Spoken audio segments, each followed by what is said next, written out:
Agora o nosso assunto é economia.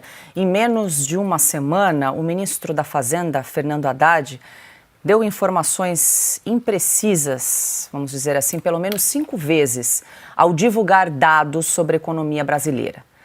Uma das mais recentes aconteceu na última segunda-feira durante um evento do BNDES. Na ocasião, Fernando Haddad afirmou que os investimentos do governo federal com infraestrutura estavam próximos de zero em 2022, na reta final da gestão de Jair Bolsonaro. Outra coisa que é marca do presidente Lula, o PAC. Se a gente não tiver infraestrutura, nós não temos condição de competir. E nós retomamos os investimentos que minguaram e chegaram quase a zero até 2022. Nós não tínhamos mais obra no país de infraestrutura. Não tinha mais ferrovia, não tinha mais rodovia, não tinha mais portos, aeroportos, não tinha nada acontecendo no Brasil. Vou recorrer aqui a Adalberto Piotto para esclarecer os fatos, o que disse aí o ministro da Fazenda, Fernando Haddad, nos últimos dias. Piotto, uma série de imprecisões que precisam ser esclarecidas. O ministro Haddad, eu nem se chamaria de imprecisão, porque ele tem acesso aos mesmos dados e são dados oficiais do governo.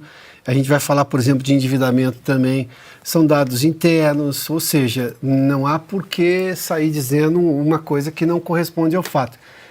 Não chegaram quase a zero. Vou pegar dados, por exemplo, da Associação Brasileira de Infraestrutura e Indústrias de Base, que é quem tem dados precisos sobre o investimento de infraestrutura. Para se ter uma ideia, em 2022, último ano do governo Bolsonaro, foram 188 bilhões de investimento em infraestrutura. 35 dos cofres públicos e 153 bilhões privados, porque a lógica do governo, do governo Bolsonaro na política econômica de Paulo Guedes era justamente atrair capital privado, dada a situação grave das contas públicas, ainda mais depois da pandemia, em que pese o fato do governo ter entregado o país com superávit primário. Vamos dar uma olhadinha, esses são os dados aí, 2019 e 2022, 180 bilhões em projetos. Esse é um outro dado. Não somente esse dado que eu falei dos 180 bilhões aplicados verdadeiramente durante o governo Bolsonaro, como também o governo colocou 180 leilões de projetos durante esse período. 940 bilhões de expectativa de investimento. Muitos desses investimentos, até porque investimento em infraestrutura é um negócio que dura anos, estão sendo colhidos agora, mas foram feitos lá sob a lógica de política econômica liberal de um governo que gastava menos, justamente para criar regramento mais sólido, com menos insegurança jurídica, menos burocracia para atrair investimento estrangeiro. Tanto que o governo Bolsonaro conseguiu, inclusive, atrair esse investimento, sobretudo no último ano, depois da pandemia, né? Depois de tudo que tinha acontecido. Caiu logo no primeiro ano do governo Lula com a mudança da regra. Esse é um dado, por exemplo, que o investimento agora, que todo esse investimento contratado lá começa a dar resultado agora, tem sim. Mas falar que 188 bilhões chegou próximo a zero não é uma imprecisão. É bem mais grave que isso. Isso só em relação à questão do investimento. Temos mais telas aí, não é isso, Paulo? O ministro também chegou a falar, podemos mostrar, Binha, a outra tela sobre a questão do gasto fiscal? Relação dívida-PIB? Antes dessa tela, vamos mostrar aquela tela, Binha, por gentileza, em que mostra a situação de todos os governos. Esse aqui é o governo Lula e Haddad e o rombo fiscal. Dá uma olhadinha nesse gráfico aqui. A gente pega lá desde Dilma Rousseff. Dilma Rousseff está ali, olha, 2013, aí veio 14, que já começou a crise, 15 e 16, na maior recessão da história do país, e depois você continua com números graves, mas o governo Michel Temer começa a recuperar isso daí, vem o governo Bolsonaro, cai ainda mais em 2019, o ano de 2020 marcado ali com esse, parece um vírus, porque é exatamente o ano da pandemia, isso aí é fora da curva, não só no Brasil, no mundo inteiro. Houve todo esse gasto. Mas veja só o comportamento do governo Bolsonaro tão logo a gente tenha conseguido sair da pandemia.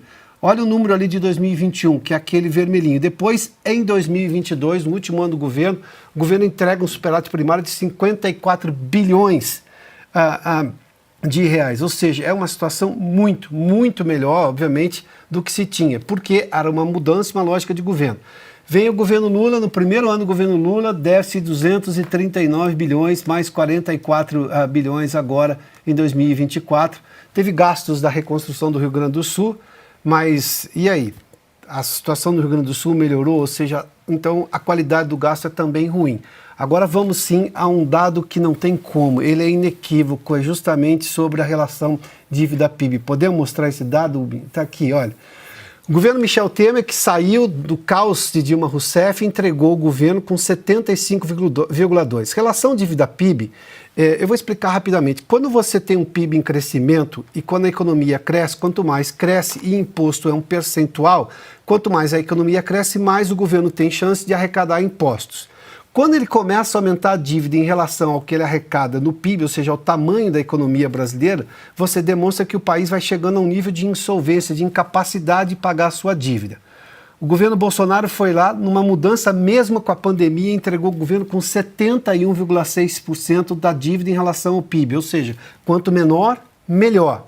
Veja o que aconteceu no governo Lula, estourou de novo muito acima do que Temer, depois de um esforço gigantesco para sair da tragédia de Dilma Rousseff, tinha entregado 75,2%. Olha o governo Lula, 75,9% de relação dívida-PIB. E também o próprio Haddad chegou a dizer que o endividamento da contribuição para a dívida geral, a gente falou que tinha passado de 1 trilhão, aquelas coisas todas. Vamos dar uma olhadinha na contribuição do governo Lula, por exemplo. Dilma Rousseff, nos anos todos, acrescentou 2 trilhões à dívida pública. Temer, 1,2 trilhão, foram 2 anos e meio praticamente.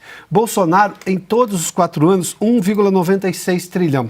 O governo Lula, só até agora, ainda que falta 1 ano e meio, e um governo que está, digamos, completamente sem noção de gasto e gasta mais do que arrecada, já teve exatamente a mesma soma de Bolsonaro, 1,87. Só que eu tinha o seguinte, no governo Bolsonaro eu tinha uma dívida declinante. Ou seja, uma austeridade fiscal, uma responsabilidade fiscal, uma tentativa, tanto que conseguiu de gastar menos do que arrecada, depois de 8 anos de déficit. O governo Lula aumenta essa dívida e não tem nenhuma ideia clara de como parar o endividamento do país. Vai entregar, sim, um país mais endividado e, com isso, o Haddad não pode brigar. Os números são números oficiais. Ele pode falar o que ele quiser. Os números vão desmenti-lo sempre.